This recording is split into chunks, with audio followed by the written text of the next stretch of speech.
So CJ, first of all, thank you for doing this. Thank you for being part of what is kind of an experiment for us. We're interviewing our patrons.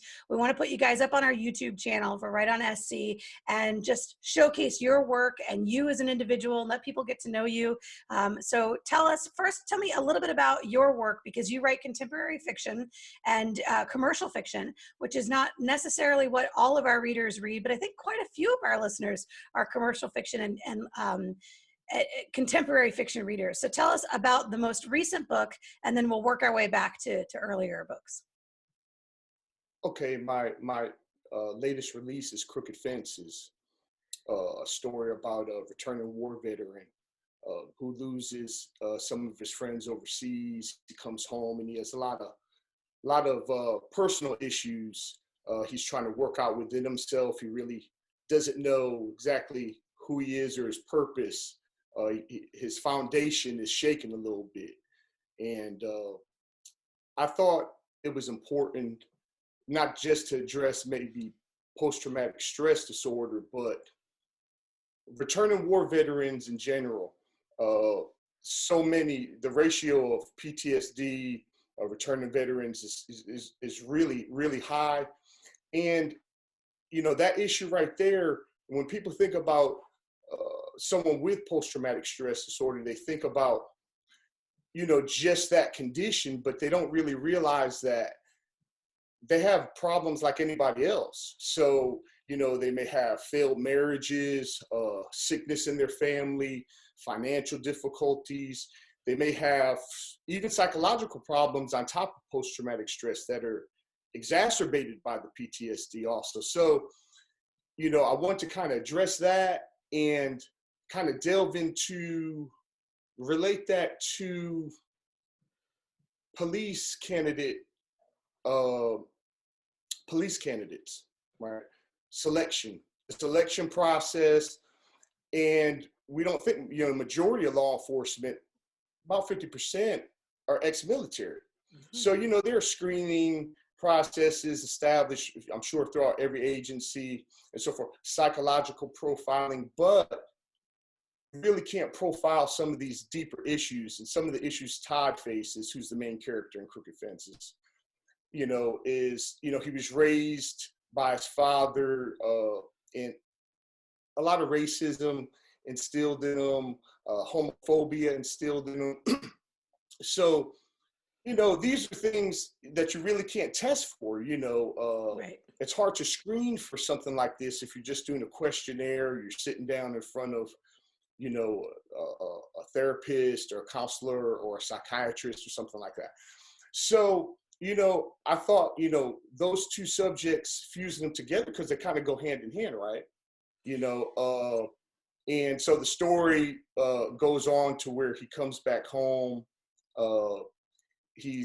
Has a volatile relationship with his girlfriend, soon to be fiance.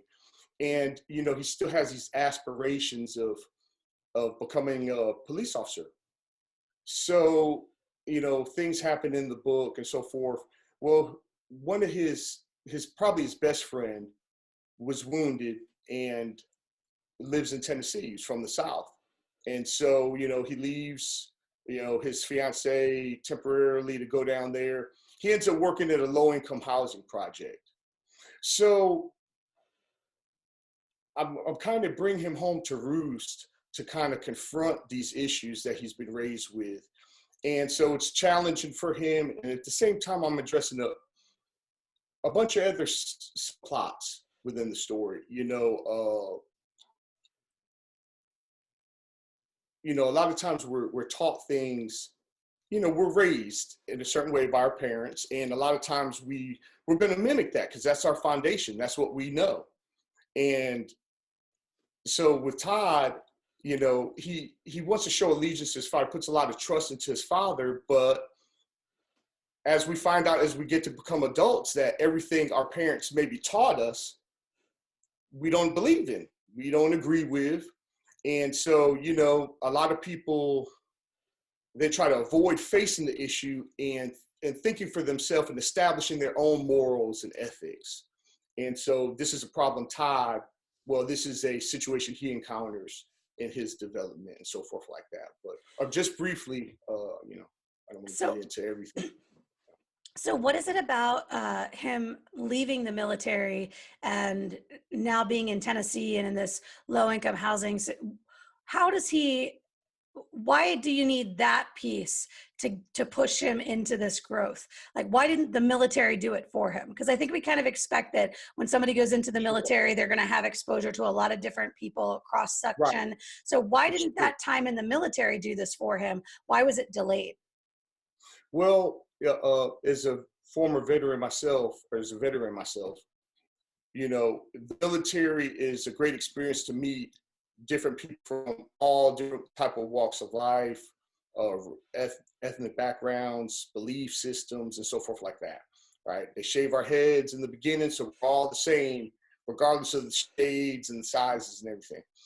But being in the military, there are still, it's social nature to have different groups, different kind of cliques, I call them. And so while, you can be with any clique you want, well, there's a racist clique of African Americans over here. I don't cut a lot of corners, and I'm not, I'm politically correct and respectful, but, I don't pander to one race over another when I speak. Everybody's the same. So, you have African American clique, and that's all they hang out with, the African Americans. Then you have a Caucasian clique, and there's no other African Americans hang out with them. Or then you have a Spanish clique. And then you have that clique, which is just multi-diverse. It doesn't matter what race you are. So you'll find different. So racism exists everywhere. It's just, prejudice, period. Everybody has prejudices to a certain extent anyway. So, but racism itself exists. Oh, we lost CJ.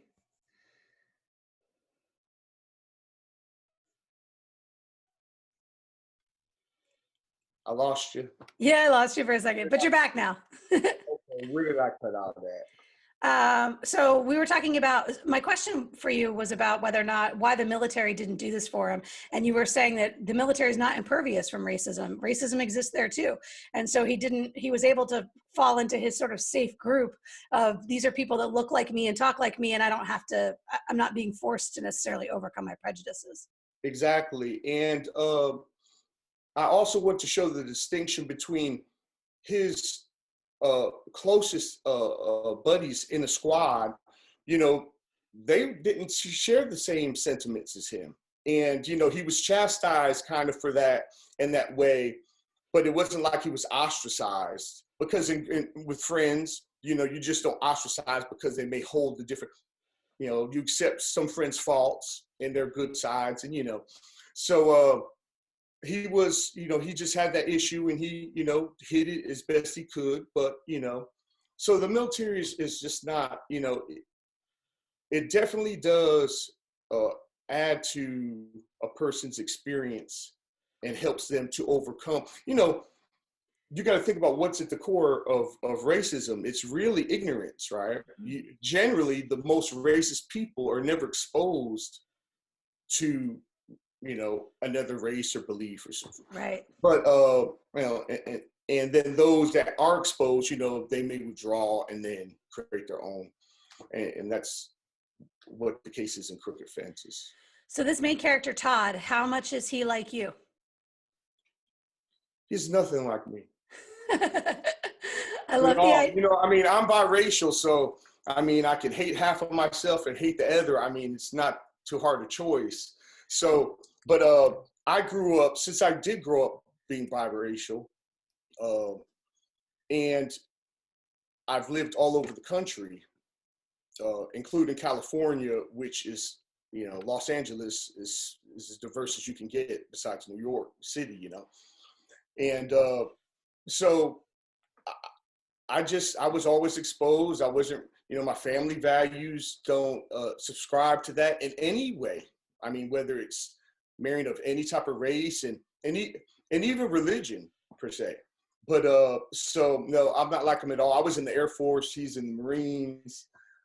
So there's no, I didn't take personal inspiration of his archetype but It's hard, right, to write somebody that in our early work, a lot of times we write something that is very sort of autobiographical. But this is your most recent book. This is your second book. And so it's not going to be necessarily you cut your vein open and blood on the page as much as it's like, I got a thing I want to say, and I'm going to use this character to say it. And I just think that's what I love so much about this book. I really do love the book, by the way. oh, thank you. I appreciate it. I I didn't think know. it's fantastic. You didn't know Well, I'd read it. no, And I'll admit, I'm only halfway through. So I got to okay. say, like, don't give me any It's about to spoilers. jump I'm only off halfway now. through. If you're halfway through, it's about to jump off. I'm I know I've been excited. carrying you all this way, so the tempo is good and the pacing's good, but it's about to set off now. Usually midway of the book, I like to, really give a little joke in there. Well, I'm But excited by it. Look, I'm proud of it. I'm proud to own it. I'm proud it's in my library. I'm already super excited about it. So we'll come back. We'll have to have another conversation where we come back afterwards and talk about it. Talk about the first book, though. So this is the most recent one, but talk about the first one. This is what got you into writing, turned you into an author. So you're a military vet. You work here. You're in Columbia, South Carolina. You're a citizen of the world. You've lived all over the country. You're biracial from a family that has just really fostered for you a lot of different parts of you. And this first book is the thing that says you're also an author. So talk about the first book and that experience of becoming an author. Well, if I go back to the inspiration of the book, well, let me move further, back into my history, into my childhood. So I'm not an avid reader. I haven't been an avid reader for 30 years, maybe, since I got out the military.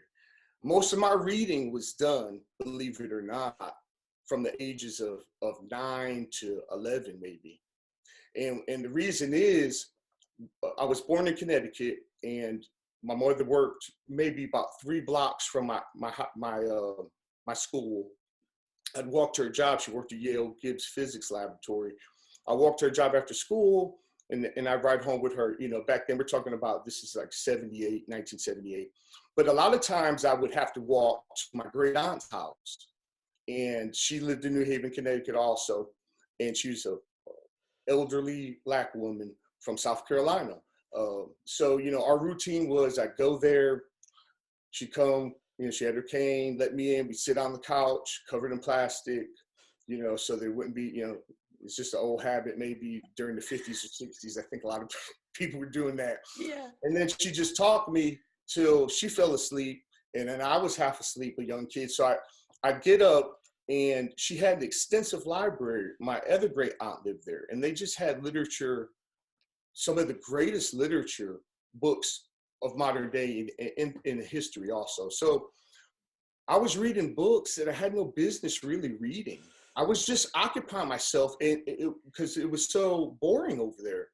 So I just read, and I was reading everything from like Looking for Mr. Goodbar at 10, trying to understand these things, to the Iliad and the Odyssey or whatever.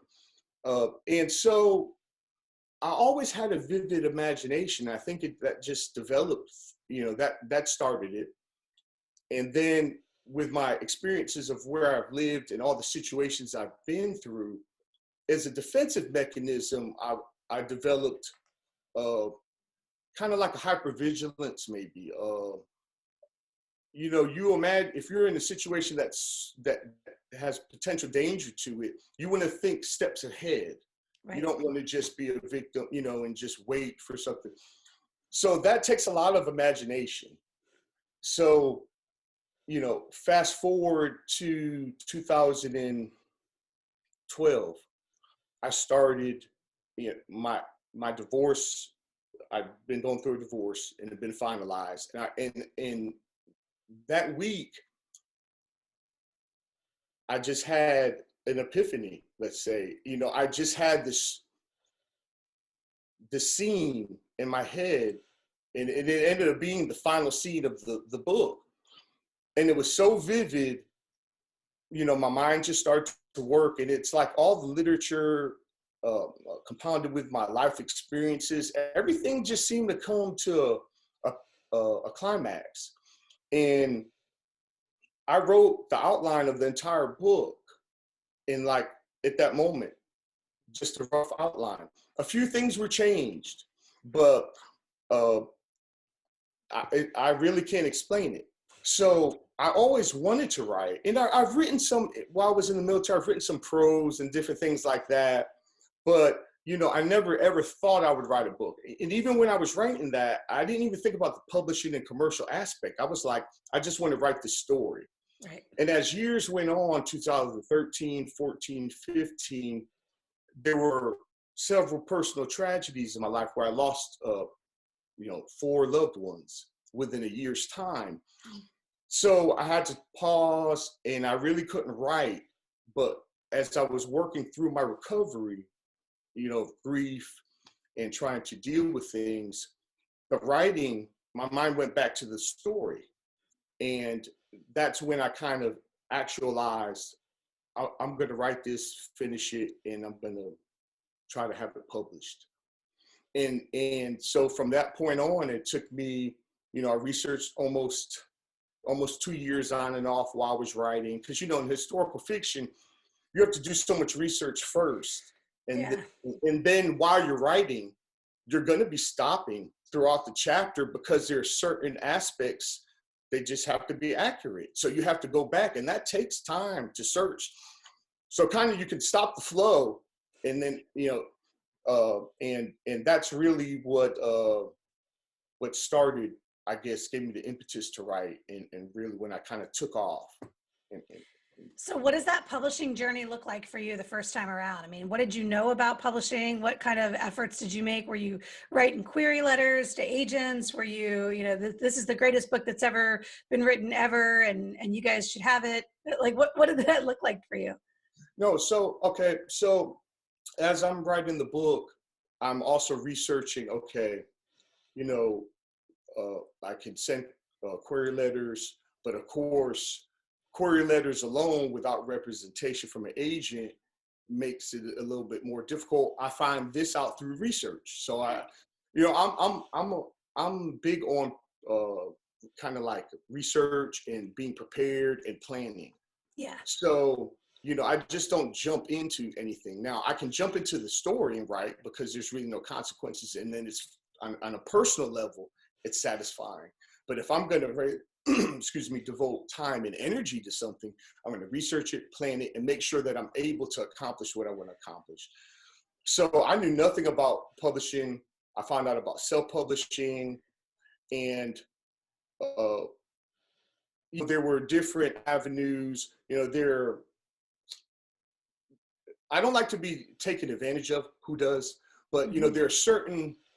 I could see where there was a lot of money that is being made in the industry. And then there are a lot of things that you can do yourself. There are a lot of things that you can pay for. You know, you can go to what used to be called the vanity presses, right, which are called self-publishers, but you're really not self-publishing when you go to the vanity press, because they're publishing it for you, right, and they're doing everything for you, and they're taking proceeds from you. You know, in self-publishing, you're really doing everything yourself. But, you know, I learned along the way that, you know, how important editing is, how important the revision process is, how many revisions, like in the beginning. So I'm doing all this research. I see all these groups. I see all these experts, marketing experts, book experts, publishing experts, you know, for the small fee. Experts. That's right, experts, right? But they never sold the book. They wrote a book or sold the book, you know, their own book. But anyway, but I know that's not a qualifier, but still. And so what I decided to do was I was just going to go through Amazon first, since that was, you know, had the best reviews. The Kindle process back then, I think it was CreateSpace maybe. And just follow the process. I try to get as much free information as you can through free resources. Then there's a lot out there, you know. There's a lot of Facebook groups, or, you know, different. That's good to start, but you really just that's just not going to be enough if you're actually writing a book and going to put it on the market, right? And it's going to become a product. Because I think a lot of self-published authors who are not serious, or I wouldn't say not serious about the work, but start the work and don't have a true goal of what they want to accomplish, a vision. Right. They get in there and they don't realize that their baby is the product, right? Yeah, this is familiar to you, right? You might have. Yeah, well, I might have said that once or twice. A I might have said that exact same thing once or twice. and is that you have to treat like such. So anyway, I've learned during this process my biggest thing is to get better and better, progress and progress. Like first book, I had it at first. I thought, okay, look, I'll have it edited. So, but all editors aren't created equal, right? So, I edited kind of low ball, and I got low ball results. So I got another editor, and improvements were made. And I'm not talking about developmental or creative process, because generally what I wrote, my plot's not going to change. If anything, it's going to be mechanics of language, right? And it also employing techniques, to bring, to not be as redundant per se or something like that, right. And copy editing. So to make a long story short, I had my first book. I just did the final revision on it. It's my third editor, and this is just to catch commas. That this is to catch the smallest things. Right. Well, if I wouldn't have lowballed in the beginning, I would have had better results, and I wouldn't have to do another. So, and also if I reviewed and did more revisions, I wouldn't have had to, keep redoing my edit, or it would have been more accomplished and thorough. Yeah. So these are lessons that were learned the hard way. Even Crooked Fences, I'll probably send it back to copy it, line by line, one last time. So that'll be the third revision of that. So, these are lessons that you learn the hard way. Same with the graphic artist for your book covers, Right. Yeah, you can do your own book cover. My first book cover, I put the whole plot of the book, the whole arc, and every single character and component was in there, and a little too much, right? And I paid an artist good money to do it and illustrate and all that, but in the end, it wasn't good. It wasn't really good for the industry or the genre. Well, it just wasn't good. Well, as a self-published author or any author, you've got to accept when you're, what's not good. You just have to really step back and have an open mind, or you're just going to be a person who, cognitive dissonance, it's not that good, but you just want to accept it. You have to be open and willing to progress and become better and better. I'm a little long-winded. I think I told you this months ago. No, you're fine. Are you kidding? This is my favorite type of interview, where I can just smile and go like, keep talking. You're amazing.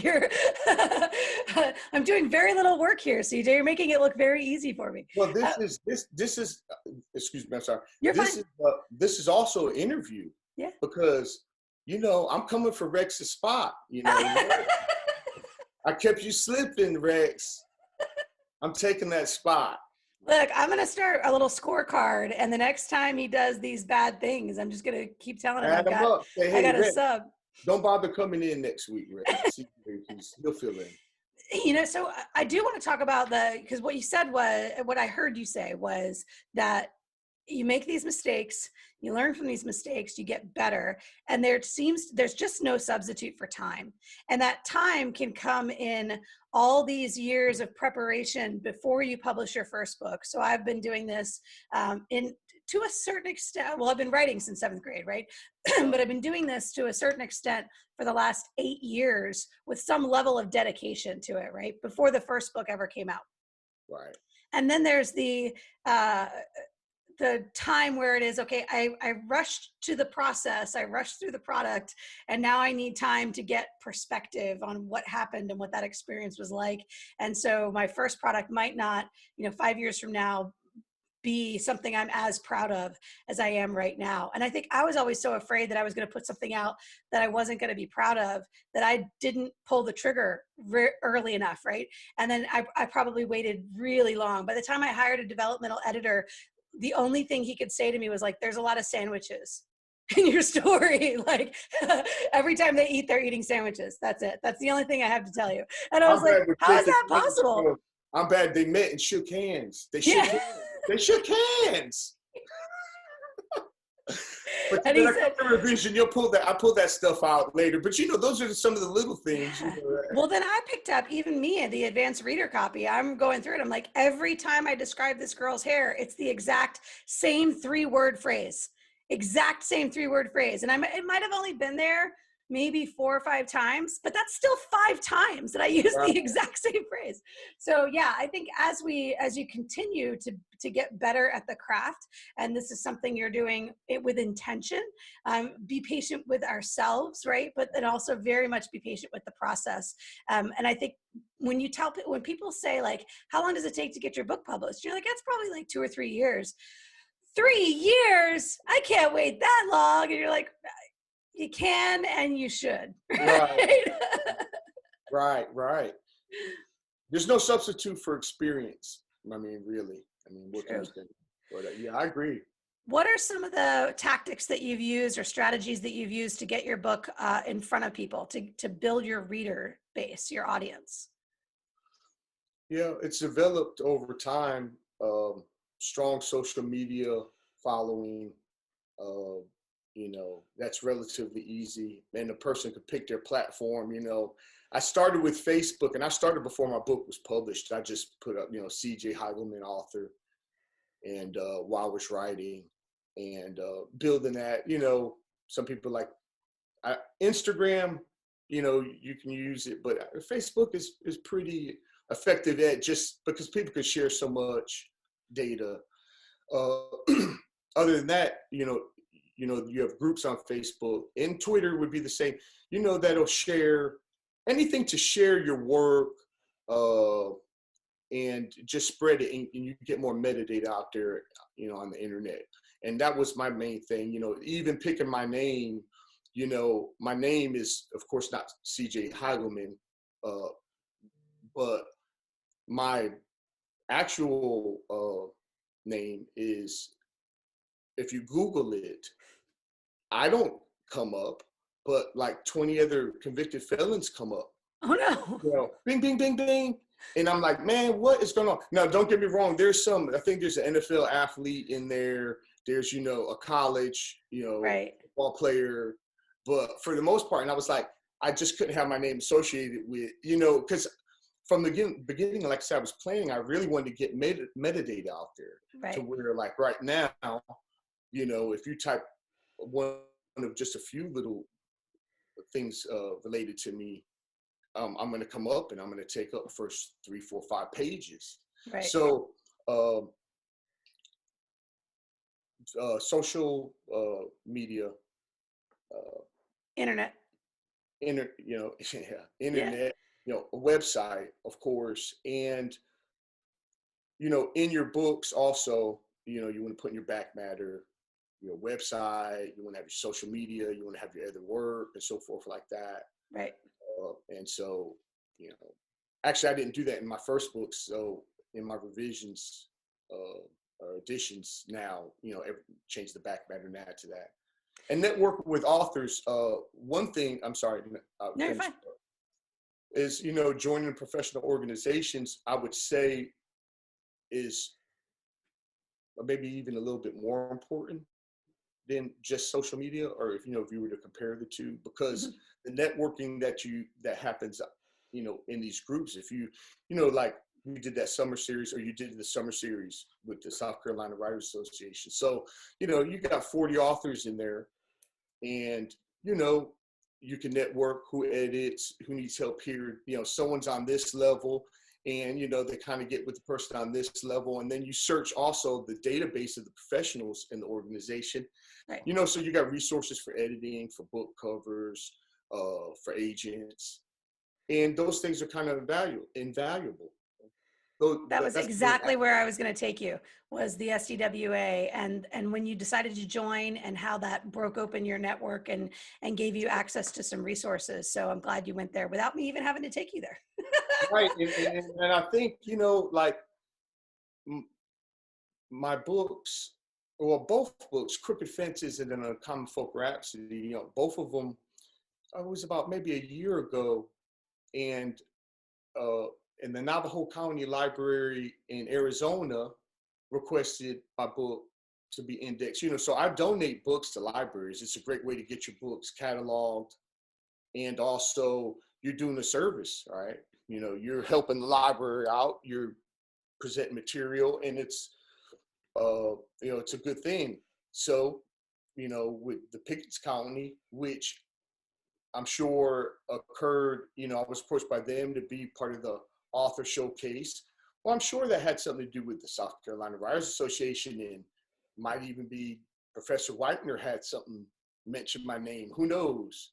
But anyway, so because of that, you know, they cataloged my books. Both books also are now in Pickens County Library System. So to me, those are goals that, you know, I never really even thought of. But you know, this is what happens if you're planning, you're preparing, you have a vision, and you know, you have that passion. Because to me, writing's all about passion. Yeah. Without the passion to write, you know, it's just a hobby for you then. Well, so talk about that real quick. So tell me about your writing habit. These first two books come from a place where you have something specific to say and something specific you want to share. So do you write every day? Do you have another project and then we'll get into like what's next? Like what's the next project you're working on? Or do you find that you write when you're inspired to do so? I mean, you express a lot of professionalism related to the creation of the product and the sales of the product. So where's your professionalism in terms of your writing habit? Are you a habitual writer, or are you a writing in spurts? All right. So what I do is I don't write on a specific schedule. I write anytime and any place when I'm in that mood to write. I'm always in the mood to write, barring work or eating or some other obligation or something like that. So, you know, I can be driving and hear a song or think of something, and I might pull over and I might write a brief synopsis of a book, and then I'll you know, stow that.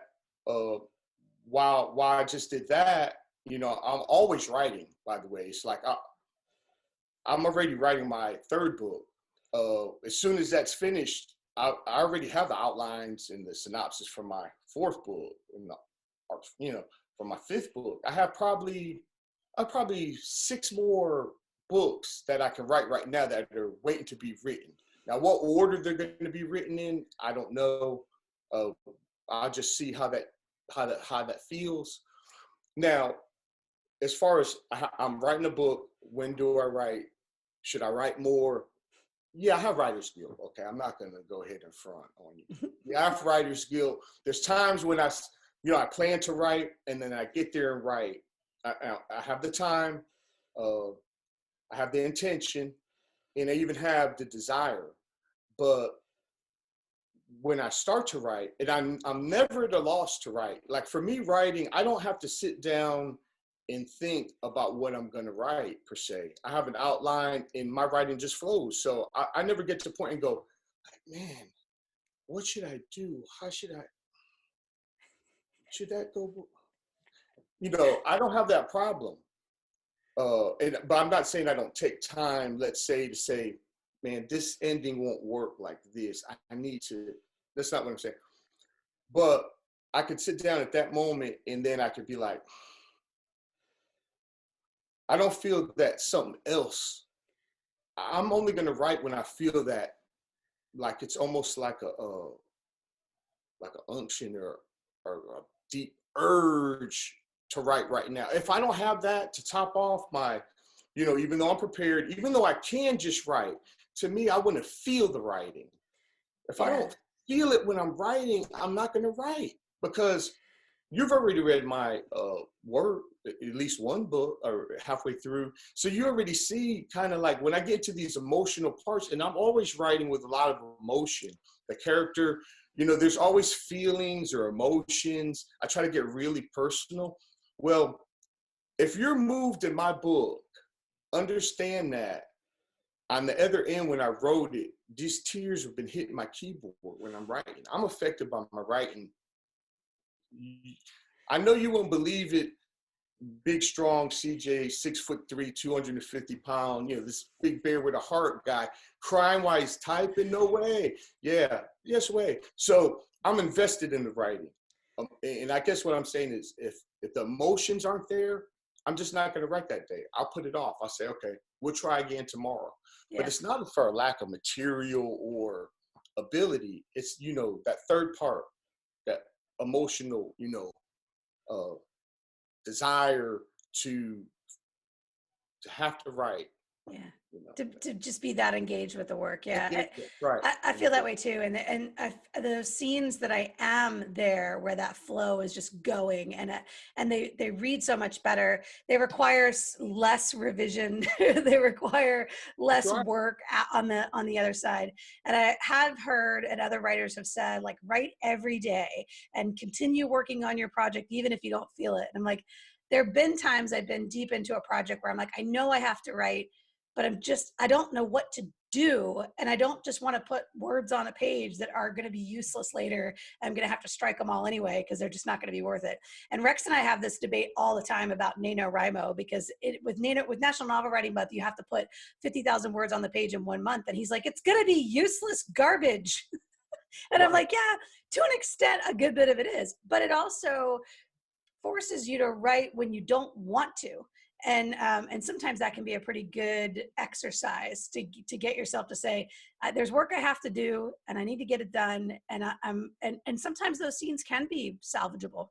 Sure. Right. True. You do what you got to do. Also, like, there's an impetus to, okay, look, I want to be finished like my current book. I want to be finished by December 15th. I can do it. That's my goal. So every week I'm have a demarcation. Look, I got to be finished with this chapter, this section, but still that's never going to override. So what I'll do is I guess I'll try to put myself into the position, the environment, my little biosphere, to become more productive, to prepare myself. Look, this has to be done. So whatever else you're doing. So if that means you're not watching TV this late and you're getting your sleep, so that, because you're going to be writing in the morning. Right. One other thing I want to touch on was, like, the advice. I understand. I've read that also, and I think that's fairly common, where, try to write every day. It's an exercise in perfecting your craft too, and you get things done, and scenes can be salvageable. And I understand that. I just don't think there are any hard rules when it comes to art and creating. Me neither. So like, there's no difference fundamentally of being a creator between a writer and a painter or a sculptor. I mean, it just is not. They have a vision in their head, or they're forming something or painting something until they get a vision. And writers do the same thing. Would you tell an artist, man, just paint every day, no matter what, just paint, and you become better and things like that? To me, the analogy just don't equate. It just seems like you never tell an artist to do that. Artists paint when they want to paint, when they're inspired to paint, right? And the same with a writer. So, teach his own. I'm not saying bad advice, just for me. No. It won't work. So last question then, because I think this is going to be the perfect way to get us to where we need to be to finish up here. You mentioned painting, music. Are there other forms of art that you go to for inspiration, for storytelling? Like, what are some of the other places that you go to bring those to feed that creative soul? For me, there's no formula. It's just living. My imagination is pretty profound. I'd rather imagine and think about things than to watch television. But I would say that, things that I think everything comes out of emotion and mood from the creative process. And so I can be in a bad mood and still have inspiration and creativity, even in a bad mood, right? In a happy mood. And so for me, of course, anything could be a trigger, right? It could be a song. and then that song leads to a thought, and that thought leads to reminiscence. And I think that's just the natural flow of it for me. Probably same for you too. I mean, it can be, it all comes from thought, but what generates that thought and that emotional thought or, idea, kind of feel like I don't remember the words verbatim, but I have it posted if you go to my Facebook page. It's a quote about the doubtful author. It's called The Doubtful Author. And basically it's saying that, when you think you have writer's block, or when you're having bad days and you don't want to write and you're discouraged, don't be discouraged, because the ideas aren't yours anyway. It's almost like, ideas, we think of them like we actually thought about this, but I believe creativity is kind of more free flowing. It's almost like we just kind of intercept the idea and we just kind of try to put it into words interpret it as best we can. And I don't think that necessarily even imagination is just, how should I say, is just our own. Like our imagination doesn't just come, I think, just from just our brain. I just believe in free flowing creativity. I mean, I'm not trying to get deep and say and relate it to like the unified field, the Einstein, but sort of, right? Because Like from the unified field, right? So we could be more shallow with it and just say it's like the Force in Star Wars. It lives around us. It's part of every living thing. Thank you. It's excellent. They call them they call them in Star Wars midichlorians, the midichlorian level. Everything, midichlorians flow through everything, right? Yeah, and you can get a blood test. Right. And if you're a Jedi, the levels are so high, like Anakin's, right? His was way more midichlorians, right? Everybody, right. You're off the chart. So maybe it's DMT, right? Because DMT flows, every living organism has DMT. Maybe that is where creativity comes from. Scientific inquiry. From. We're going to get that started. CJ, thank you so much for your time today. I really appreciate you. I want to just tell you 100%, your patronage for our show has been such a confidence booster for us. It tells us that what we're doing matters to people, and you matter to us. And I just want you to know, whatever I can do to promote your work and to promote you, by all means, reach out, let me know. I believe in you, and I appreciate what you've done for us. Well, I thank you all. And, if I could give more, I would. As I rise as I rise in fame and popularity and financially, you're going to rise too. I'm looking forward to it. I'm looking forward to both of us being crazy rich. Yeah. Crazy rich biracial, crazy rich professor, right? Well, we're gonna make it happen. Thank you, CJ. Have a great rest of your Saturday. It's Army Navy Saturday, so we'll be watching the Army Navy game. And I know as an Air Force guy, you probably don't really care, but care about that. We do. Look, the work you're doing for veterans too. I appreciate that. And shout out to the veterans. Yeah, absolutely. Specifically on Army Navy Day. Shout out to all of our veterans. Thank you. Thanks, all CJ. right, have a good one. Same to you.